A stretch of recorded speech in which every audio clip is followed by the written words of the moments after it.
We're back. We're back. I am so sorry, Oh, everybody. I have no idea today. I'm going to blame it on the weather. That's what I'm going to do. Okay. Is so number Philip 4, explaining about Amy. yeah, So what Amy. happened? Yeah. Amy had applied 80 times with another company, and I said, look, Amy, send me what you're sending the selection committee. Let me look it over. She goes, what have I got to lose? I said, exactly. Send it to me now. Grammar was good. I's dotted, T's crossed. It just didn't sing. There's no reason to slow down as you're scrolling through all these applications. So I called her back and said, look, can I put some creative pixie dust on this thing? She goes, yeah, again, what have I got to lose? I said, okay. So I did. She submitted 5 times and got TEDx Beacon Street, Boston in 5 applications. Again, told me that that first hurdle is creativity. So make sure whatever coach you hire, they have somebody on Yes. staff who thinks out of the box. I have 2 mental illnesses. I Absolutely. believe my mental illnesses are actually the flip side of my creativity, imagination, comic ability. Same brain, same wiring. I see the Yeah. world differently. My sister says I see it a bubble off plum. But Mm. sometimes the hook is in the anomaly, the thing that doesn't fit. Right. Right. Yeah. Exactly. So That anyway, so she got it. So that's number 4. Number 5 is lack of passion.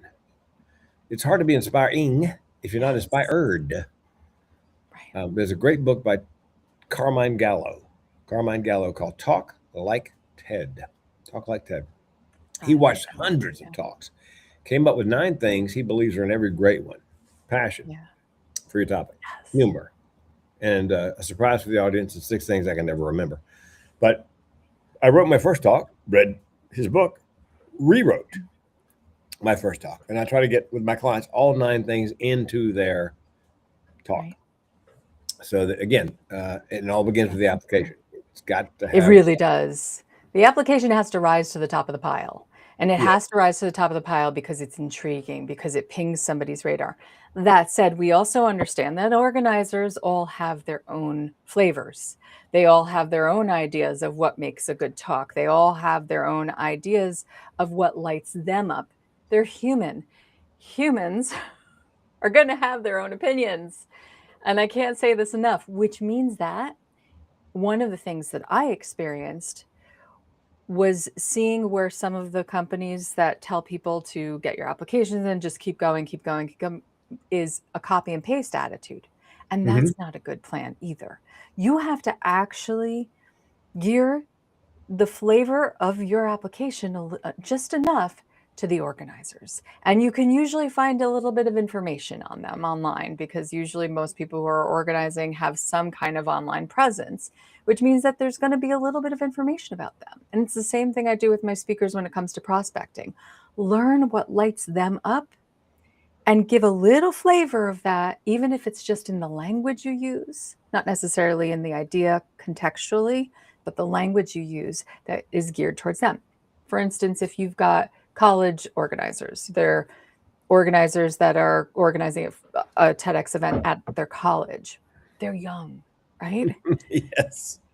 So they're not necessarily going to read ones that are written in a way that speaks to an older generation. They're going to light up when they see some of the verbiage that works for them, that they use regularly. I think that's really important. And sometimes it's something people miss because they're thinking about what do I have to say rather than what do they need to hear? What do they need to read to go, ooh, yeah, I need more of what this person has to say. I think that's really important. Now, Pro tip: yes. the there are TEDx Plano Senior High School. It's in Texas. Plano Senior High School. TEDx Scarsdale Senior High School. Uh, a lot of adults believe that that's just for kids as speakers, Mm. unless it says 18 or under.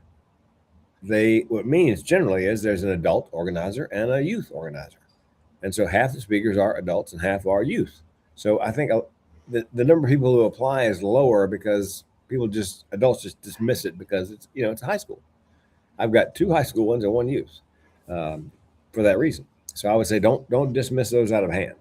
Okay, number 6 is simply mathematics, not applying enough. I have people that I take on as clients. Well, I applied a couple 3 times, didn't get anything, gave up. Well, Right. My clients average 24 to 36 applications. Yeah. I've had a young woman this week got one on the first try, TEDx Right. Northwestern U, which is Mhm. I got my first one on the first try, but some get it first half dozen, some doesn't, but on average, and people ask me how many of your clients get TEDx's. Here's the deal: 100% of my clients who come see me an hour a week on Zoom, at least 3 Right. times a month, and we apply for at least 4 to 6 a month. Every last one of them has gotten a TEDx, but you have to show Yeah. up. You If have you to don't show show up. up, how can I, So This it's a is, numbers game.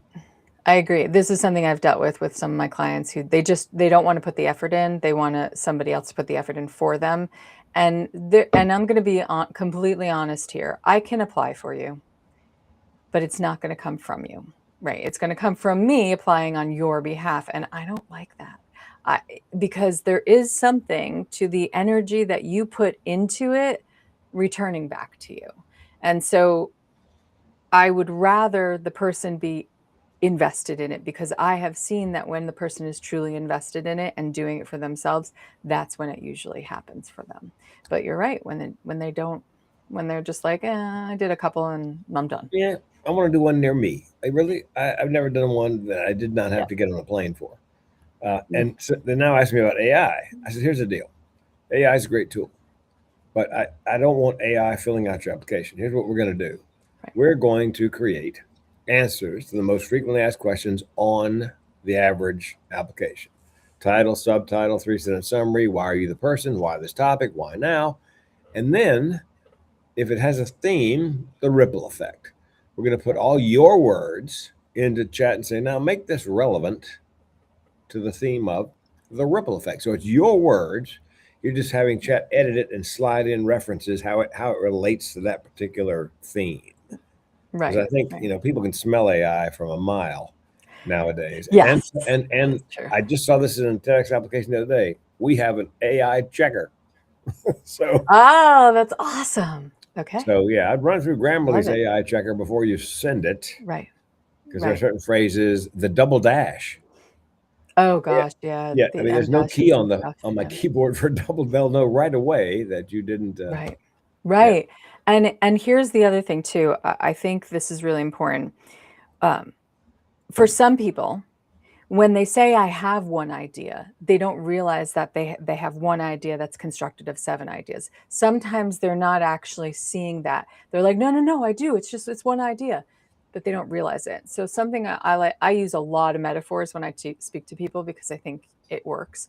And I always try to tell people, look, here's the thing. You're going to have many ideas, and you need to get comfortable with the fact that for one stage, it's one idea. It doesn't mean it negates any of your other ideas. It just simply means we've got to distill this down more. And I was working with a client a little while back, and she came to me and she was giving me her idea, and I was easily able to identify she had 7 ideas in the one idea. And that's the reality, is when you work with a coach who's done this, right? Like myself or Frank, we're going to be able to identify that pretty quickly and say, actually. yeah. Actually, So that's a great set of 7 ideas. Well done. yeah. Yeah. But here's the other thing about that. It is really hard for people to let go. So when I work with people, I because of my background and how I work with people, I help them in the letting go process too. So I don't just bash them over the head with what they have to do. I help them get comfortable with what they have to do so that when they do it, they feel fully engaged in the wanting to do it the way that I'm encouraging them to do so. And a pro I tip. want to, Go ahead. yes, go ahead. Oh, okay. No, what I wanted to say is that I want to break this down to explain to people. Here's the core components. You need to be able to say, identify for the organizers, what is your problem address? What problem does your idea address? Why does it matter now? Yep. Who does it impact? And what changes because of it? That's really hard for people to get behind. One of the things I've seen is people who want to talk all about the problem. Your idea shouldn't be centered on the problem. It should be centered on addressing the problem. not centered on the problem. I had a client who was talking a lot about narcissistic abuse, relationships, narcissistic abuse in relationships. And she kept focusing on the problem. And it took a really long time for me to even be able to help her realize she was solely focused on the problem. Because every time I'm like, can we shift it in this direction? But how do you want to solve the problem? How do you want to address the problem? She kept coming back to the problem, to the problem, to the problem. And the organizers are going to say, nope, this person is just going to stand up there and complain about the problem and the problem with that is that you're giving the problem to the audience to solve. And that's not a great TEDx. A great TEDx gives the audience the solution to the problem and Yes, help and push them towards. I coach them on the audition, and I tell them, look, there are two questions that will almost certainly come up. A, great idea. What are you going to teach the audience? Yep. So I have them line out 3 to 5 learning objectives. How to. And then they're going to go, super. Now, takeaways, action items, 1 to 3 action items. What do you want them to do with the information you just gave them on Monday morning? Or just as soon as they leave the theater or whatever it is. They need an action item. So, and I tell my clients, look, and I got this from Seth Godin. Seth Godin was talking about writing a book. And he said, look, don't write a bestseller. Write a book and then make it a bestseller. So for my TEDx clients, I said, don't write an 8 to 12 minute speech. Write a TEDx and throw in everything you can think of, including the kitchen sink. Mine averaged about 25 minutes in its original form. And then I just back out everything that doesn't move the narrative forward and have to be there.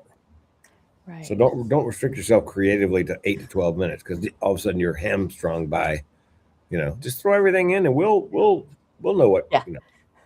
We'll pull, we'll tweak, we'll refine it, we'll make it make sense. I had to take mine that was originally I wrote it at 15 minutes and it ended up landing my talk for 7.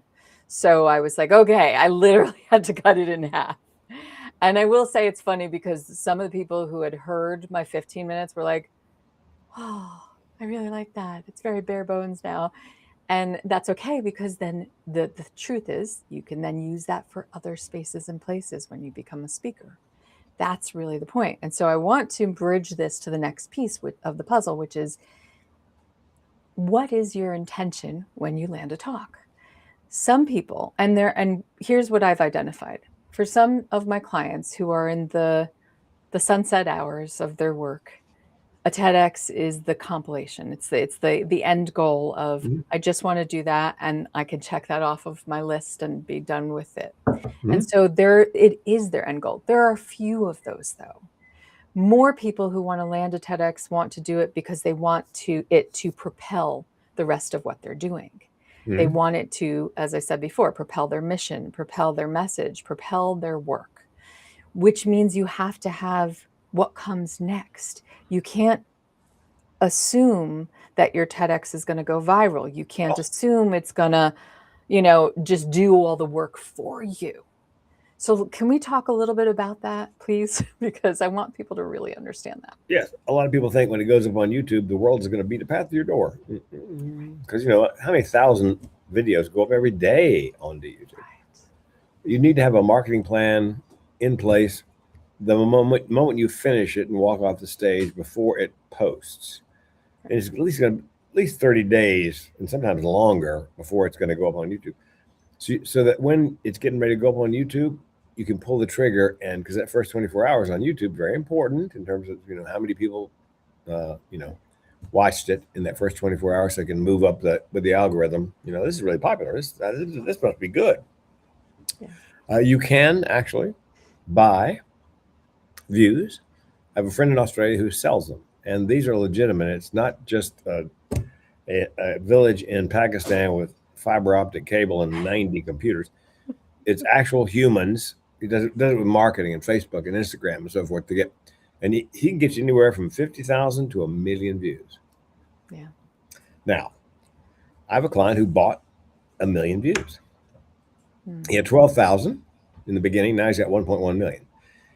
He has not had a conversion, not one. Can't draw a straight line to a gig. However, bragging rights, first line of his bio, his TEDx talk, first line of his introduction, his TEDx. And he ended up landing with a big speakers bureau on an exclusive contract. So that paid off for him. But views okay, but it's not the begin all end all that everybody thinks it is. I believe the video is good. What I believe is better for marketing is you standing in front of those big red letters as the banner photo on your LinkedIn, your website, your Facebook, so that when people land there, oh, They see TEDx. it.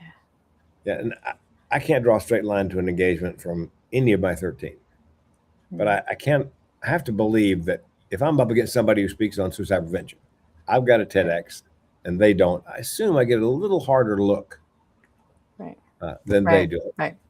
Could be wrong, but that is true. And I want to add this because I think it's really important. My views were really low. My talk was during the time when the pandemic was kind of like starting to. So we had the option to do a virtual talk or a in live person, and I chose not to fly out to TEDx and do a virtual. I did not do nearly enough marketing in the aftermath. There were a lot of things that happened that I did all wrong, all wrong.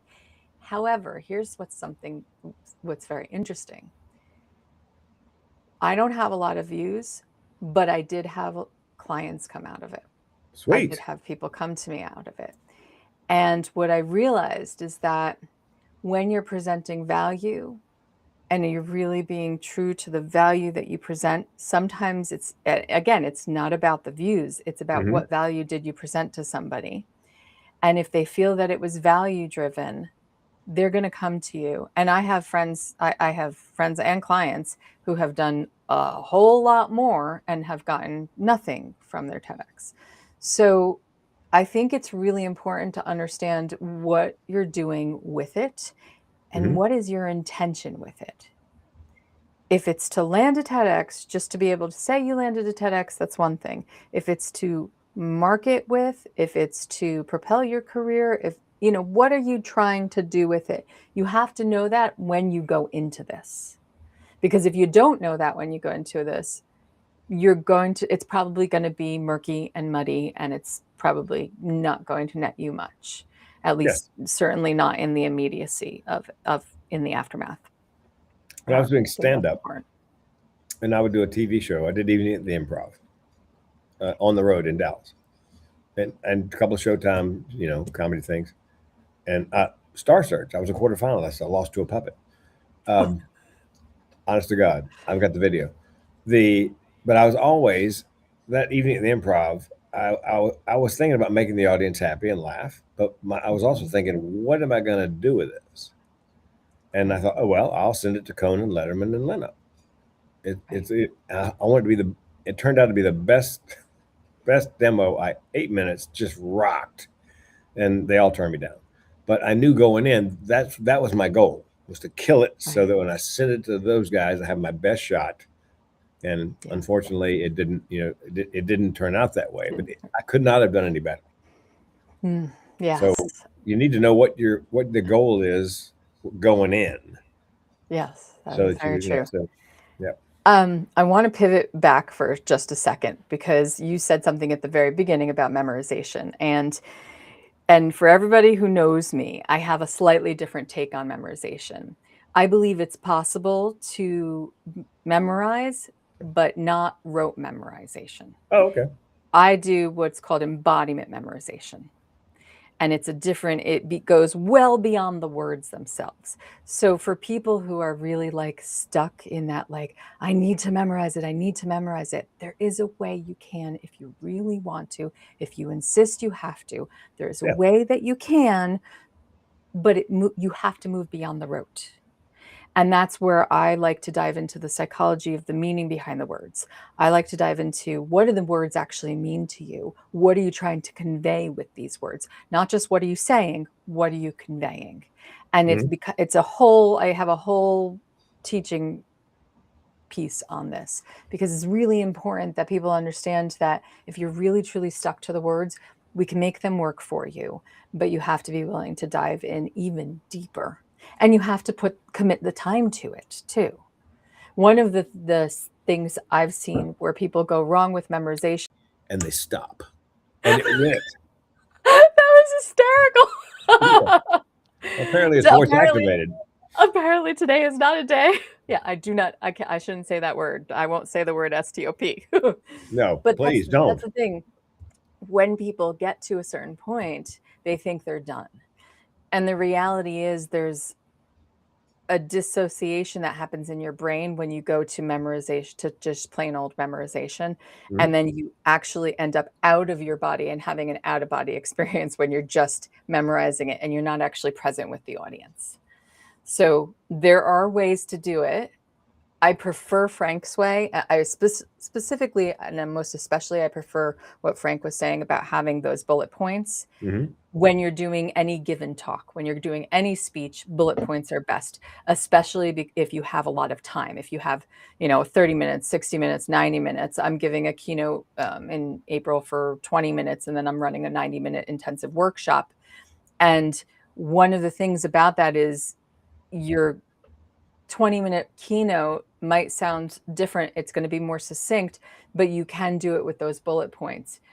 With a TEDx, if you're so worried about the time, there is a way to jump to do it so that you can sync up with the time accurately.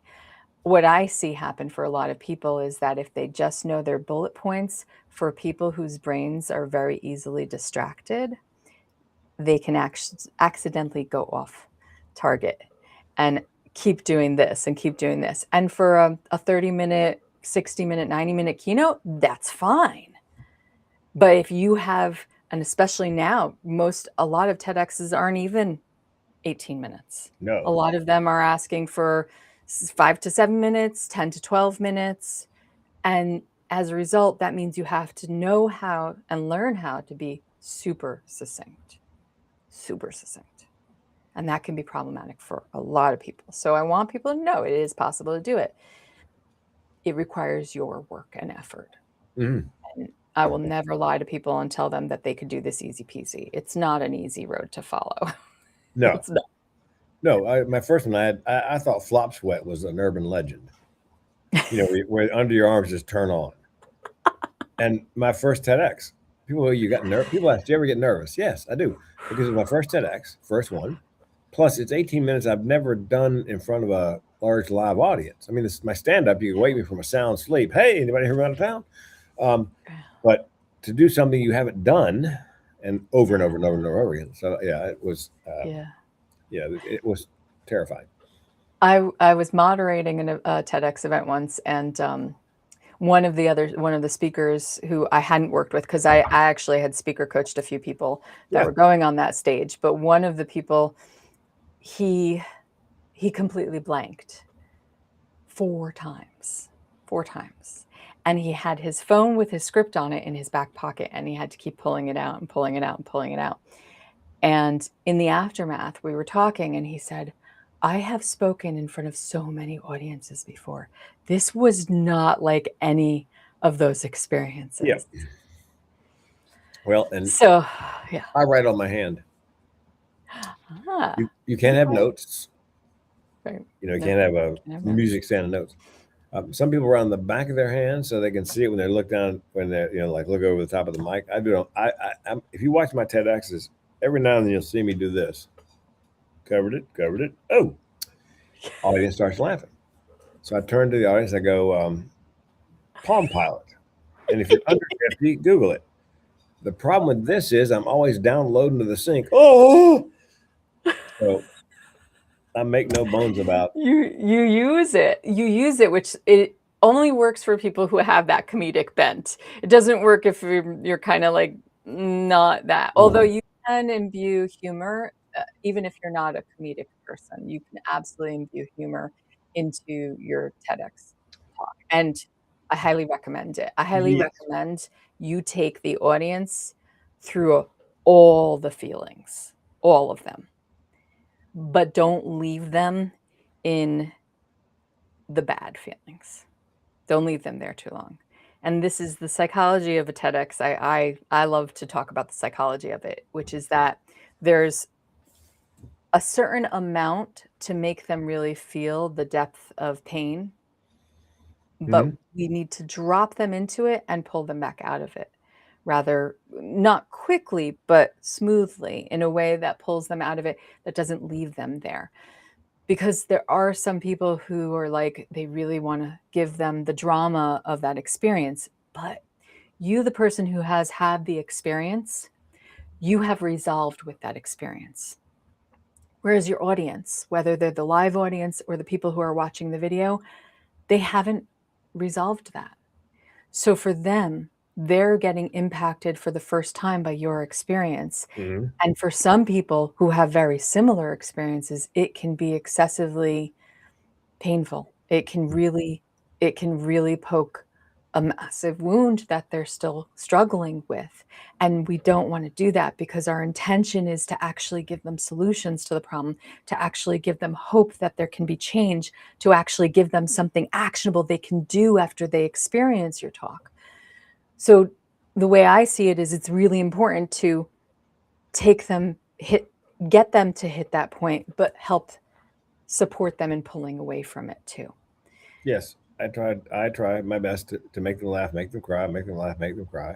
Had a woman come up after a speech in Iowa. She goes, "You made me laugh twice and cry once. My work is done." And nowadays, the way I close is I say near the beginning about the suicide stats. Bad news. Good news is you can make a difference. You can save a life. And you can do it by doing something as simple as what we're doing right here. That is having a conversation. If you know how, I'm going to teach you how. So at the end, now I've given out lifesavers, oversized lifesavers, individually wrapped. Everybody's got one.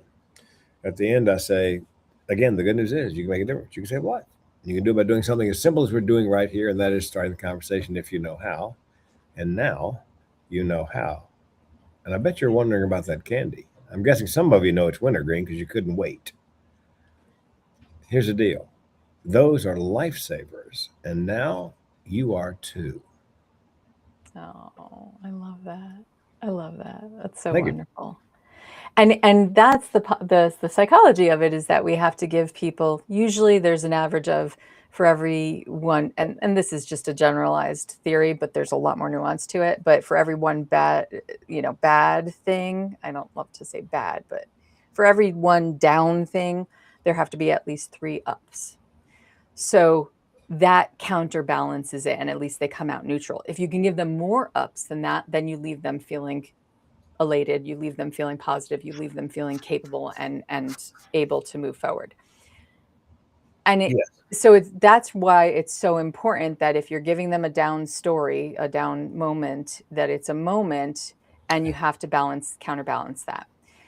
One of the things, I just saw your cat. That's an up for me. Hello. One of the other things I want to point to, and this is really important, is that every TEDx event has a theme or a lens, a window that they usually go through. And so your idea does need to fit the event's mission, and not the other way around. It's not their mission that should fit your idea. So it's really great when you can, when a curator is pulling on speakers who are willing to be collaborative and are coachable and are mission aligned, which means that if your idea is something that's even tangentially related, you can make something make sense in your speech itself, even if it's just one line that you can kind of transition into to help them feel like that's a collaborative moment. Yes, the last one I did April of last year. It's a TEDx Taft Avenue.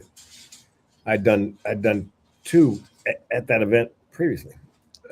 The theme was climate change. And so she called me and said, "Frank, listen, I'd like to have you come and speak." I said, "Climate change? I'm not sure I can make that funny. And I'm not sure it has any connection to mental health." Well, guess what? It does. It does. Yes, because of the fires and earthquakes and the super strong tornadoes, there are people called climate change refugees. My wife and I are 2 of them because we were evacuated for 2 weeks as a fire came within a quarter mile of our house. Right. And also, there's something called eco anxiety. You haven't had that happen yet, but you're worried it's going to happen. And if you already have an underlying mental health issue, It exacerbates. So I found humor, and B, I found a connection between mental health and the theme. Yeah. I'm for some reason, I'm going to honestly tell you this. I have been told many times I'm very gifted at figuring out where the connections are. Yes. And threading. I call it threading. We can thread just about anything to anything. You know, like 6 degrees of separation. We can thread just about anything. And I immediately, when you said climate change, I was actually thinking more along the lines of the people who are so worried about the climate that it's actually impacting their mental health and well-being. They're so worried. In fact, if you ask a lot of the younger generation, so because of my work in the early childhood world and human development world, the young adults that we have these days, especially the young Gen Zers, feel like they have no future. And a big part of that is impacting their mental health. They feel like, why should I even bother? We're not going to be Yeah. here in 20 years. The world's going to be on fire. And that's very severely impacting their mental health. So that was my immediate thought, but I like where you went with it. Yeah. It's, I wasn't sure, but I thought about it. I Googled it. And I went, oh, look at that. Oh, look at that. Look at Yeah. that. Because I wanted to By the make sure way, that it fit the yeah, theme. go ahead. Good. So somebody just sent a message in our chat, which is how do you get the notices about upcoming TEDx events? Okay, thank you, Linda. So here's the thing. Frank, do you want to take that, or you want to take Yes. that angle of it? Couple things. One is I would go to Google and I would type in TEDx applications 2026. And what you're looking for is not an official TED site, but the website of the event, TEDxNashville.com, TEDxUCLA.edu. And when you go there, one of the ways to be notified is almost all of them have, do you want to get on our emailing list? I always sign up for the email list because that means you're going to get advance notice. They're opening the window for application. That's one way. And you also, if you do TEDx applications 2026, you will find TEDx's that are now at this very moment accepting applications. And here's the thing. You need to go deep on your Google search. There's an old joke. Yeah. If you want to disappear and have nobody find you ever, where would you go? Google page 2, because nobody goes there. But in terms of TEDx searches, I go all the way to Google page 10. I found links to TEDx's applications on 8, 9, and 10 because they don't have any good SEO. So that's why it's buried somewhere. Right. So that's one way. And then you probably know, Your Honor, there's a site that has every TEDx in the world on there. Yep. Problem is very few links to apply. So you have to cut and paste the name of the TEDx. Yeah.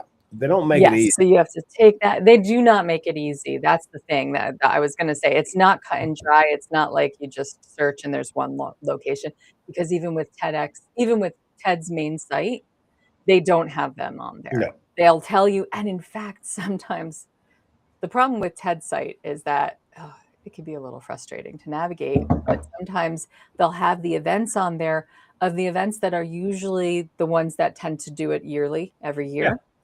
And sometimes for whatever reason, the organizer hasn't updated TED yet to let them know they're not doing it that year. So you think there might be one, and then it's actually not happening. That is why we're saying it's not just super direct. You actually have to go deeper and further to really find the most active ones. And a pro tip, this is another way I think they discourage people because they want to keep the numbers down. Yeah. They'll say, who do you want to submit for a TEDx talk? And you're thinking, well, wait, I want to submit me. Well, here's the deal. They don't tell you can always submit yourself. Yes. And my favorite question on that application is, how close are you to the person you're submitting? And I write, it's like we're in the same skin. As you can tell, if you can use some humor and make them laugh, they're likely to pay close attention to your application. More so laughing than crying, I have noticed, for sure. Yes. You want to hit them in the feels, but sometimes the feels aren't the feels you think they are. The feels are the positive side of things. I think it's also really important. I did want to say this too. Sometimes they're not just looking through 100 applicants. Most events are getting anywhere. The low end is more like 400 Mhm. applicants to the high end of 800 applicants. So if you think about it, their event is doing anywhere from 12 to 25 people maximum. And that's how many applications they have to go through, which is why the application is everything.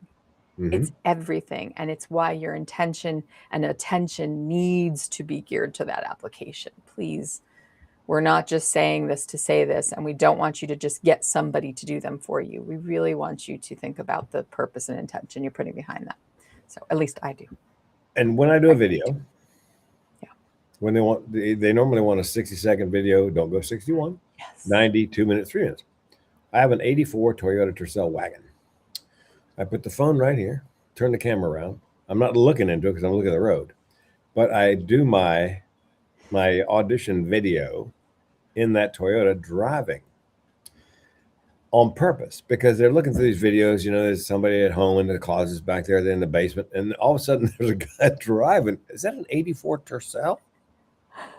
I had a guy, I have a client on, he's circling the airport, decided whether he wants to hire me. I go, well, what was it about the ad that attracted you? He goes, Frank, you did the ad sitting in an 84 Tercel. Who does that? Again, on Instagram, you only got a couple of seconds to get their attention. And if everybody else is, do green screening it or something, and here's some Yahoo in an old Toyota. Yep. Yep. So again, you got to get their attention. Get their attention. That is the key takeaway here. It's all about getting their attention. Mm-hmm. And unfortunately, we know that attention spans have decreased. You think? Rapidly in this day and age. So thank you, Frank. This was wonderful. Even though we got clocked off 3 times, I guess you never know. Like technology. Will you be able to edit it, or how will you? Oh, we're streaming live, so I'll give you all the. Dear Yeah, Lord. we are live streaming here. Some people were commenting, "Oh no, did it freeze?" Yep, we're all good. Yeah, But we'll talk later. But I want to thank you. I think Mhm. one of the hardest things for a lot of people is to go it alone. So I really want to have everybody understand that there are people like myself and Frank out there who don't want you to have to go it alone, because it's very easy to give up really fast. And if this is your dream, if this is your goal, we are there to support you. We won't give up as long as you don't give up. Yes, and a codicil, be aware, there are a lot of sharks in this speaking business. My personal favorite, I saw a Facebook ad the other day. You can become a 6-figure speaker in 90 days with no experience. Yeah, if you're selling meth at the back of the room when you're done. Otherwise. Thank you for bringing that up. Yeah, that is really important. I'm not gonna lie. I've been taken by that road, by the way, and I want people to know that. I've been taken it. I have hope I'm just a hopeful person, and I have hope for humanity, and I believe the best in everybody. But sometimes people's intentions really, even the best of their intentions are buried beneath the worst of their intentions. And that's just the reality. And in this day and age, if you see somebody who says, I can promise you, you will get that stage. Maybe you want to consider that that's not a promise that they can keep unless they're making the stage themselves. Or do the math. There's a company that says we can get you on stage at the Ivy League universities. Well, there are 8 of them, and they can only take so many speakers per year. Yep. And listen, if Harvard called, Frank, listen, we'd like you to come up and play Harvard. What's that going to cost us? Nothing. Because that kind of credit, why would they pay anything? So yes, and get this, they charge $25,000 to do that. Yeah. That is something we really need to pay attention to. If you're being, promises are promises, but you don't know them from anything. And this is something, and I don't want to bash any further after I say this. I really don't want to bash anybody, but I will say this. A lot of times they'll make you feel like it's your fault you didn't land it. Like you paid them. And this is just something I'm telling you because I've also had a lot of clients come to me after that experience, and I'd like to save you guys money. So they'll make you that promise, and then they won't refund you because they'll say, well, you didn't try hard enough, you didn't do this, you didn't do that, and they'll figure some loophole that will allow them to keep your money and Well, for waste that your time. reason, Yorona, you want to hear my guarantee? Yeah, what was your guarantee? We work on getting you a TEDx until we do, or we both die trying. I love your guarantee, Frank. Till death Perfect. do us part. Yeah, it's I'm right there with you. As long as you and not just one idea. You keep having. I got a client with 3 ideas and 3 TEDx's. Yes. He just kept Yep. coming up. Thank God he ran out of ideas. But yeah, I'm with you till we get it done. Yeah. So if you're looking for actual, sincere, healthy, real support, go to Frank, come to me. Wherever we are here to support you on this journey. And, and hopefully we've given you some really good golden key components to this to at least get your feet wet. Start getting your feet wet. Yeah. Now notice, Jane Atkinson put me in one of her books. Jane Atkinson, the Wealthy Speaker Coach. She did a book on turning points or pivots in life. She called me up. She goes, Frank, I know your story. I want it in my book. I go, Jane, we're in the same business, you and I. We're competitors. She goes, I don't care. This story is great. So Yorona and I are somewhat in the same business, but here I am on her podcast. Here's the message, kiddos. It's not a zero-sum game. If you hire Yorona, I don't lose. If you hire me, Yorona doesn't lose. There's plenty of business for everybody out there. Absolutely. Absolutely. And we all come at it from different flavors and spaces. Yeah. I believe in abundance. So if I'm not right for you, I'm going to pass you over to Frank, because that's the thing. We have to recognize that we're not going to be right for everybody all the time. And that's important. So, well, it's top of the hour. Top of the hour. Let's go. Have a fabulous weekend, everybody. Enjoy your space, your place, your love, your rest, whatever it is you've got going on this weekend. And if you're looking for some laughter, go find Frank online, because he will always give you. Actually, YouTube.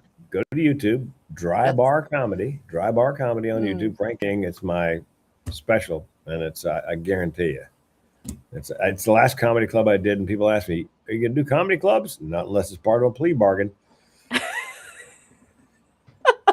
I'm gonna leave it on that.